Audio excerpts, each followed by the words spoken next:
ব্রাজিলের হয়ে দীর্ঘ ১৬ বছরের পথ চলার ইতি টেনে আনুষ্ঠানিকভাবে আন্তর্জাতিক ফুটবল থেকে অবসরের ঘোষণা দিয়েছেন ব্রাজিল জাতীয় দলের সর্বকালের সর্বোচ্চ গোলদাতা ফুটবলার নেইমার জুনিয়র।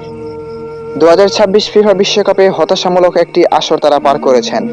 নকআউট পর্বে বেঞ্চে বসে সময় পার করতে হয়েছে নেইমার জুনিয়রকে। তবে শেষ ১৬তে নরওয়ের বিপক্ষে পেনাল্টির মাধ্যমেই তার আন্তর্জাতিক ক্যারিয়ারের একটি গোলের মাধ্যমে সমাপ্তি ঘটে। বিশ্বকাপ জয়ের স্বপ্ন অধরা রেখেই ব্রাজিলের হলুদ জার্সি চিরতরে তুলে রাখলেন এই তারকা ফুটবলার। মঙ্গলবার নিজের ক্লাব সন্তোষের ৪-২ গোলের জয়ের পর নিজের ভবিষ্যৎ নিয়ে একথা বলেন ৩৪ বছর বয়সী এই ফুটবলার ফরোয়ার্ড। সেখানে তিনি জাতীয় দলের সঙ্গে দীর্ঘ ১৬ বছরের পথ চলার ইতি টানার কথা নিশ্চিত করেছেন।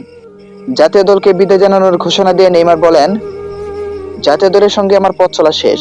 আমি ইতিহাস গড়েছি, অনেক ভালো মুহূর্ত পেয়েছি। হলুদ জার্সির জন্য নিজের রক্ত, জীবন সবকিছু উজাড় করে দিয়েছি, কিন্তু এখন আর চালিয়ে যেতে চাই না। ২০১০ সালে ১৮ বছর বয়সে ব্রাজিল সিনিয়র দলে অভিষেক হয়েছিল নেইমার জুনিয়রের। দেশের জার্সিতে তার পরিসংখ্যান অত্যন্ত উজ্জ্বল। ১৩০ ম্যাচে ৮০টি গোল এবং ৫৯টি অ্যাসিস্ট করেছেন নেইমার জুনিয়র।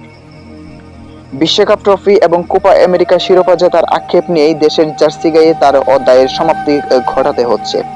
চলতি ২০২৬ বিশ্বকাপে নরওয়ের বিপক্ষে শেষ ১৬তে ম্যাচ হেরে ব্রাজিল বিদায় নেওয়ার পর তার অবসরের গুঞ্জন জোরালো হয়েছিল। মেটলাইফ স্টেডিয়ামে সেদিন কান্নায় ভেঙে পড়েছিলেন তিনি।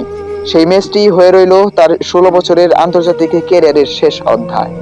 এই মেটলাইফ স্টেডিয়ামেই ১৬ বছর পূর্বে তিনি অভিষেক ঘটিয়েছিলেন এবং এই মেটলাইফ স্টেডিয়ামেই ১৬ বছর পর তার আন্তর্জাতিক ক্যারিয়ারের শেষ ম্যাচটিও তিনি খেলে ফেললেন।